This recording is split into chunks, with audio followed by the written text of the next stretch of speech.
Olá, espero que estejam bem. Aqui é o Paulo Davia, sou veterano dos bombeiros aqui do Rio de Janeiro desde 2015 e desde 2021 sou advogado OAB-RJ e venho comentar com vocês acerca dessa lei orgânica das polícias militares e corpos de bombeiros militares que foi assinada recentemente, sancionada pelo presidente da República.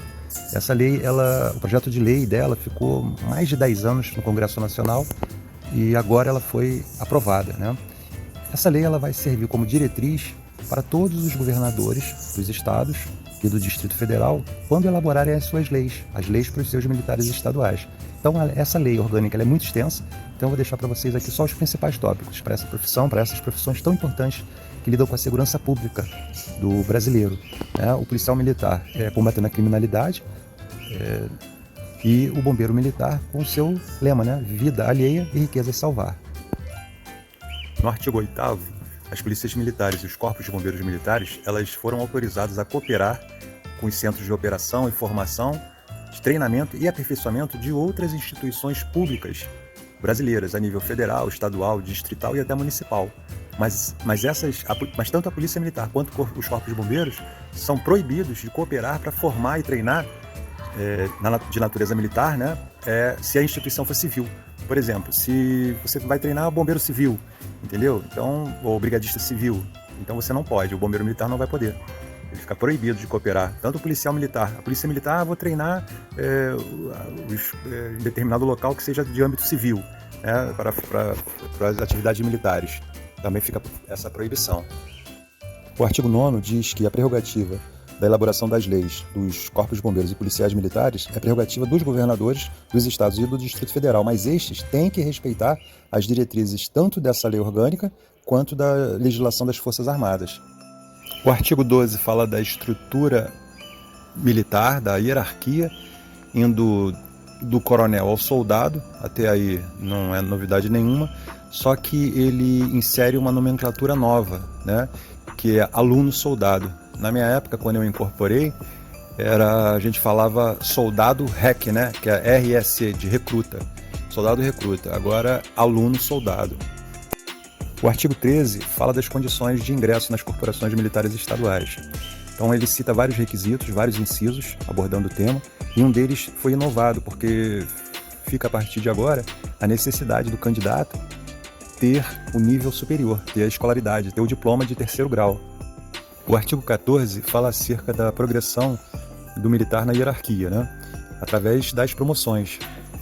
E no parágrafo único desse artigo foi inovado também, pois permite a promoção quando o militar passa para a reserva remunerada, a pedido ou ex officio, quando atinge idade limite imposto ou na graduação.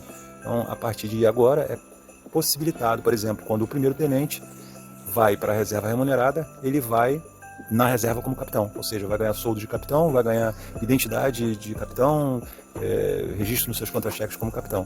Atualmente, por exemplo, aqui no Rio de Janeiro, não há essa promoção ao posto acima, quando vai para a reserva, né? No meu caso, por exemplo, fui em 2015, naquela época a gente só recebia uma diferença de soldo. Por exemplo, eu fui como primeiro-tenente, eu recebo uma diferença de soldo no contra-cheque, aí vem no meu contra-cheque escrito primeiro-tenente e, através de uma lei estadual, aqui pela ALERJ, a possibilidade da troca da minha identidade. Então, na minha identidade vem escrito Capitão BM, né, porque na minha época tinha a diferença de soldo, mas o meu contra-cheque vem escrito como primeiro-tenente, quer dizer, até um contrassenso, né? Então, com esse parágrafo único, fica permitido, a partir de agora, os governadores, quando o militar passa para a reserva remunerada, ele ser promovido a um posto acima do que ele tinha quando estava na ativa. O artigo 15, inciso 6º, parágrafos 4º e 6º, também inova, porque diz que a critério da corporação pode ser criado quadro de oficial temporário e quadro de praça temporário.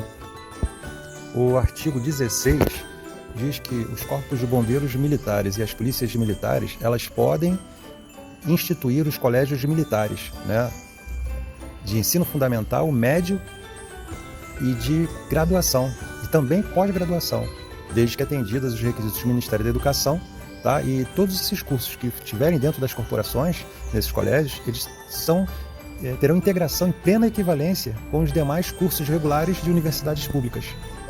O artigo 18 diz que todo PM e bombeiro após 3 anos de serviço efetivo na corporação, atinge a estabilidade. Aqui no Rio de Janeiro, por exemplo, era somente a partir de 10 anos.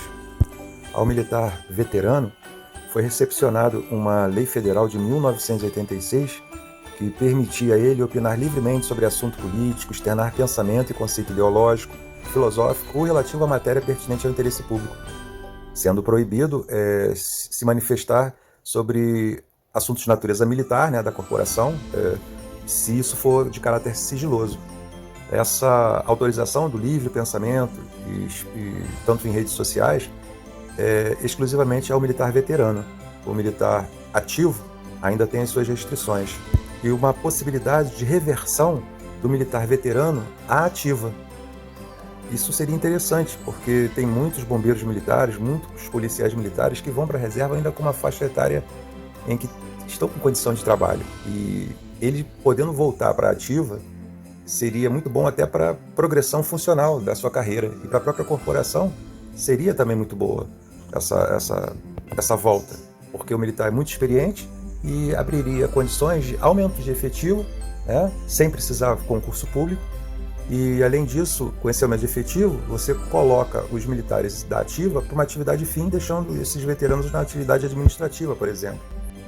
E também outros princípios dessa lei orgânica. Proíbe a qualquer entidade civil ou qualquer empresa civil de usar a denominação de brigada militar, força pública, bombeiro, corpo de bombeiro, tá? Não pode ser usado nada que se assemelhe à instituição pública, o ente civil, a empresa civil. Também fica proibido, sob pena de responsabilização administrativa e até judicial, se for o caso, tá? O uso dos uniformes, símbolos e cores das polícias militares e dos corpos de bombeiros militares dos estados, do Distrito Federal e dos territórios por qualquer instituição pública ou privada ou por pessoa física, tá?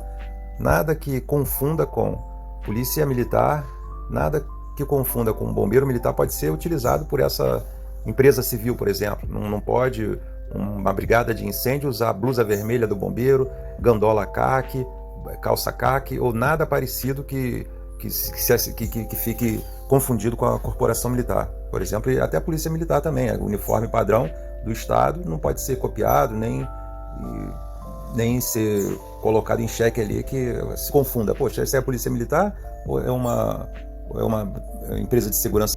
Bom, pessoal, esses são os principais tópicos. Espero que tenham gostado do vídeo. Forte abraço para todos. Saúde e paz.